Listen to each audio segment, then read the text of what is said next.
baru saja dilantik sebagai Menteri Hak Asasi Manusia, Pak Natalius Pigai, ini sudah ngomongin anggaran sebesar 20 triliun.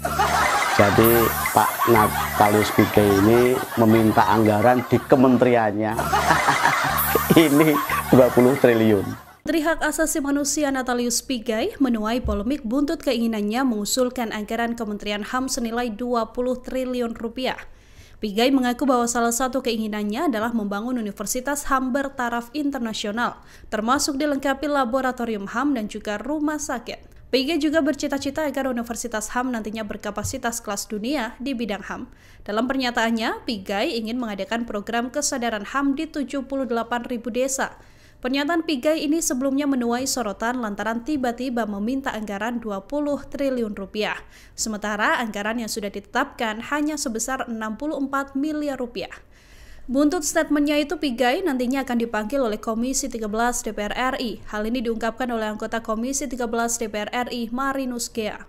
Politikus PDIP ini mengatakan permintaan ini perlu didalami karena kenaikannya cukup signifikan dari anggaran sebelumnya.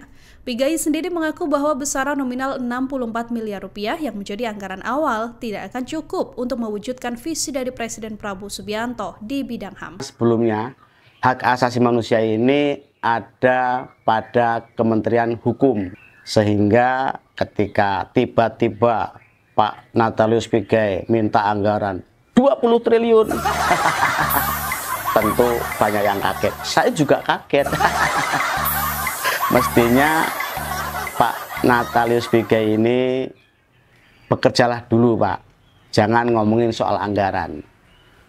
Dan manfaatkan modal anggaran yang diberikan oleh pemerintah berapapun itu. Tunjukkan dulu kinerjanya, baru bicara soal anggaran. Karena sekali lagi Kementerian Hak Asasi Manusia ini adalah pisahan dari Kementerian Hukum dan HAM, sehingga mungkin saat ini lebih kepada bagaimana menata agar persoalan-persoalan hak asasi manusia ini bisa diselesaikan dengan secara bertahap, ya. Tidak ujuk-ujuk minta anggaran 20 triliun.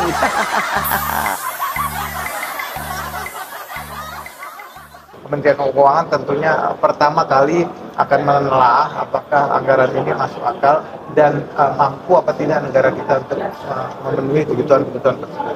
Karena banyak juga kementerian-kementerian baru tentunya membutuhkan anggaran. Kementerian lama saja kemarin anggarannya kan masih ada yang kurang, ada minta penambahan.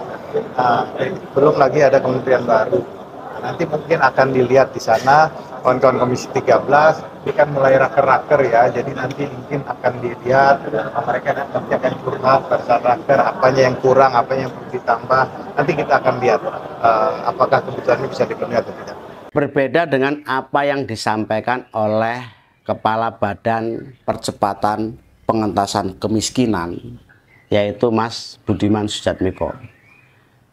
Ketika Pak Natalius Pigai ribut soal anggaran, minta anggaran 20 triliun, dia meminta agar program unggulan Pak Prabowo Mas Gibran, yaitu memberikan makan bergizi gratis kepada anak-anak sekolah, ini penyuplai makan gratis bergizi itu adalah warga yang ekonominya di bawah rata-rata. Tapi memang ada baiknya juga sih, ya, karena apabila masyarakat yang taraf ekonominya masih di bawah rata-rata ini diberikan pekerjaan atau diberikan proyek yang itu dapat menghasilkan uang, ini bisa mendongkrak perekonomiannya, sehingga program percepatan pengentasan kemiskinan ini ya bisa menjadi tepat sasaran, ya.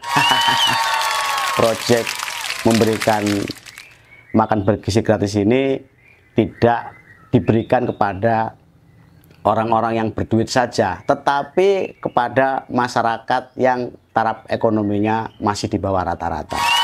Dan ini benar-benar program yang keren dan berkeadilan. Kita berharap apa yang menjadi gagasan Mas Budiman Sujatmiko ini bisa diterima oleh Pak Presiden Prabowo Subianto. Karena usul dari Mas Budiman Sujatmiko ini sendiri cukup keren dan diharapkan bisa membantu perekonomian masyarakat yang taraf hidupnya masih di bawah rata-rata.